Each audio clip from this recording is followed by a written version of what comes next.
Hi, I'm Gaming. I've had several requests to make an infographic slash YouTube video showing tier 8 teams of the Erochar raid and which phases they are supposed to be used in. People also asked for room setups, etc., but that gets a bit much to do on just one. So here's the first draft, at least. I will be uploading this, the places where I usually upload my stuff. So you can find it on my Discord, the official Discord, on my Imgur, and in the video.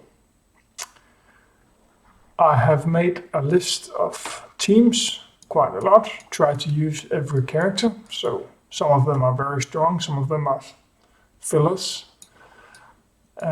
Each team states which phase they're supposed to be used in.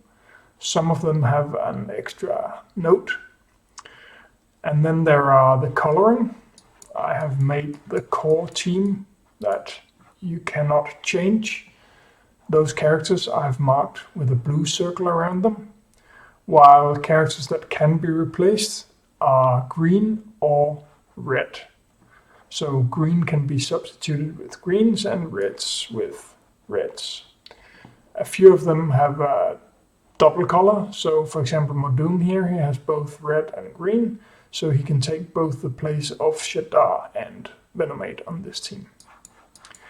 But if you start at the top, starting with a solo team, well, at least it's able to solo if you have good enough runes and good enough artifacts. The ideal setup, in my opinion, is this one, where we're leaving General Murdoch out. If he is the finishing touch to make you able to solo it, you definitely want to take him in, preferably instead of Kyra, I think. But if you can't solo it, I would leave Murdoch out, because if you die with the team and you're not soloing it, you cannot use the characters again. But if you survive, you can use all the characters again in another phase, which will benefit you quite a lot. And you really want to save your goblins for phase 4. So unless you can solo it, leave Murdoch out. That's my opinion anyway. Then we have a team here that can do either phase 1 or phase 2. It's Solius, Eric and Freezard are the core of the team. And with Garrett and Batty on the team, it's a very good phase 1 team. So ideally this is a phase 1. It can also do phase 2. But if you take out Garrett and replace him with Nightiel, sorry, not these two guys, but if you replace Garrett with Nightiel, which is a common team earlier on, then you should not do phase 1 because of phase 1's 90% physical resistance. Because then you have both Freezard and Nightiel doing magic damage and Solius, so you should only do phase 2 then. On the other hand, if you replace Garrett with Snorri or Robin Bad, then you can still do phase 1 if you prefer. Nightiel is the odd one on the team. You know that she performs very well with Solius, but she also performs very well with the elves. Yeah, so you have to take a decision whether you want to swap her in here. I don't think you should if you have Garrett. But if you don't, then you have to choose. There's a few phase 1 and 2 teams following here. There's the standard Pride team with Hera lead, and either Roxy or Renara heal. That's pretty standard. Most people will have this team. The next one is with Revol lead instead. And here there's a few variations. You could go pure physical, so swap out both the tank and I'm forgetting all these names going over this as quick. Kagi, sorry. Putting in Hardork and Snorri to make it a proper bleed team. Then you might want to prefer Roxy instead to speed them up a bit, even though you don't have Kagi on the team, which also gets extra help from Roxy. But this can go either way. If you go pure bleed, you should stick with phase 1. If you swap it up or keep the initial setup, you can do either really. Then there's some leftover characters that I didn't fit in any good teams. So this is just, you can replace any of the characters with any of the characters. Of course, if you take out Slinger, you might want to put in Darian lead instead. He's the only other leader on this team, but they can do 1, 2, and 4. They have some speedy characters, triple hit, speed up himself and turn meter to himself, and turn meter to team on critical hit from boss. So they might be able to break Erochar's shield now and then on tier 8, even though it's 7 shields. But only probably if you take the fast characters and multi-hit, then you have a chance at phase 4, otherwise they should stick with 1 and 2. Same with the next one, not really much to say. There's several different variations you can make with orcs. This one is a bit odd because you can replace the leader with someone on the core team, and that's because Sarah, a lot of people don't have Sarah at 7 stars, and if you don't, you have to swap in Rantha instead to do damage. They can be used on phase 4 due to having both Sarah and Rantha, who does multiple hits, and therefore can take down Erochar's shield. If you don't bring these two, it's probably better to just stick with phase 1 or 2. Now, the elf team, pure phase 2. They are definitely most optimal to use on phase 2.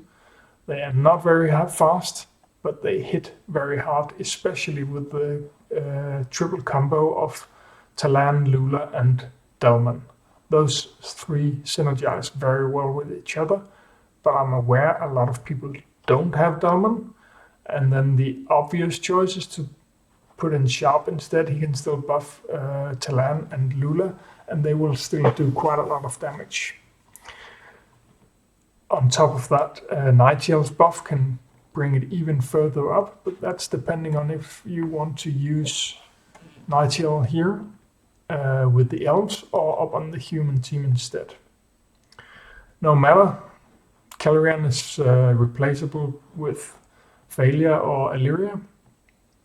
Illyria is definitely the better choice because Illyria's damage or healing will not really help you in a big way, but not everyone has Failure on 7 stars, so that's why I included Illyria as a last resort really. Phase 2 and 3 team with Pandas. They are slow. They do well with the suggested setup. At least they can do both phase 2 and 3. But if you swap out Lake, you're going to lack magical damage, and it's not worth going for P3. Then it's just a P2 team. You can also replace Fao with Shaolin, and possibly even make it a phase 4 team with Shaolin on it, because he can do quite a lot of hits on the same target in one turn. But that's up to you. A pure phase 3 team again. Second solo team. Again, if you can manage to solo with this team, then you can use the characters again in phase 1. So that's really something to strive for, and see if you can get your runes and your artifacts good enough to do this. There's all these 3 characters do tenacity down. Buff also do tenacity down, but his potency is very, very low. So you need tons of potency, your best potency runes, plus a very good potency artifact on buff to be able to solo this. If you don't have that, I suggest using one of these characters. Lake has the highest potency in the game, and his basic has a 70% chance to apply tenacity down to the boss, which will help your turn meter removal characters quite a lot, and will help buff land his other debuffs.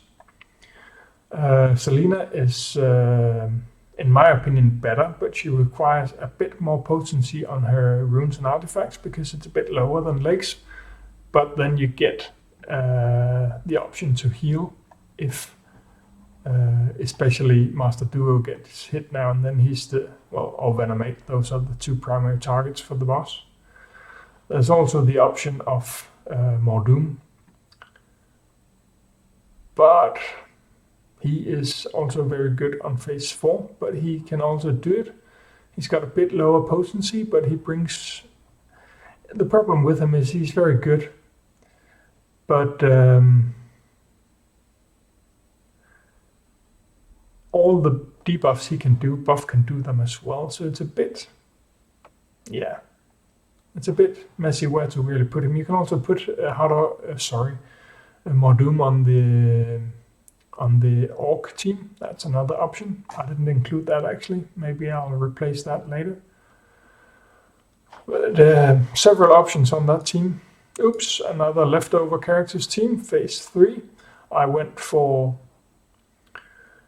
in reality, Amara should be blue on this because it's all built around doing poison, burning, poison, burning, poison.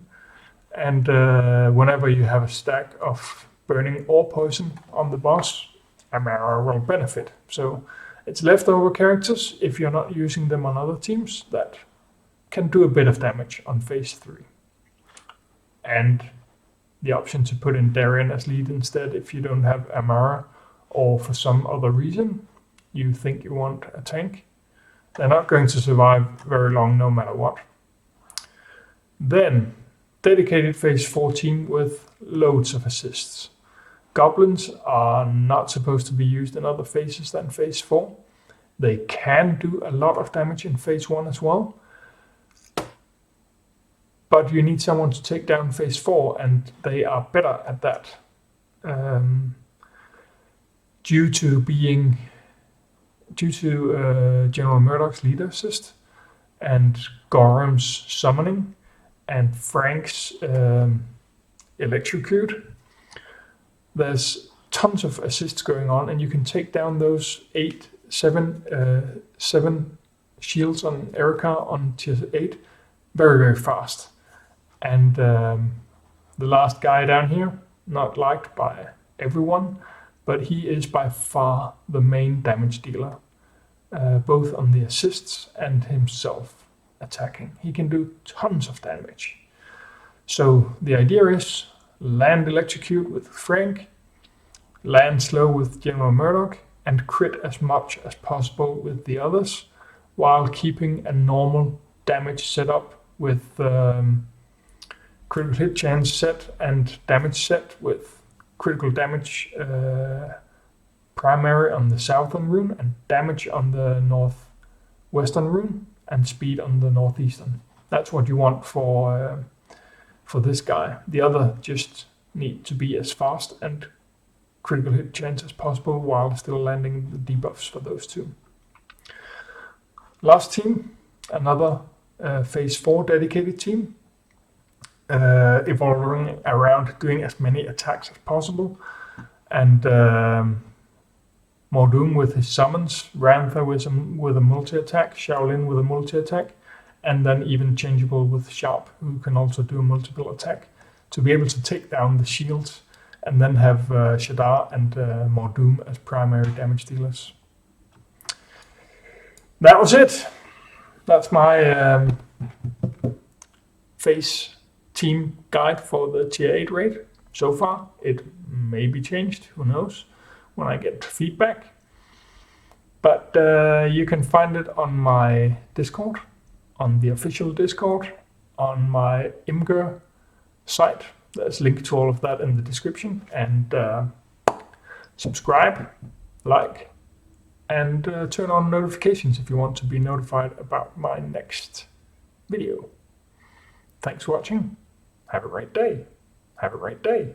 Have a great day. Have a great day. Yeah.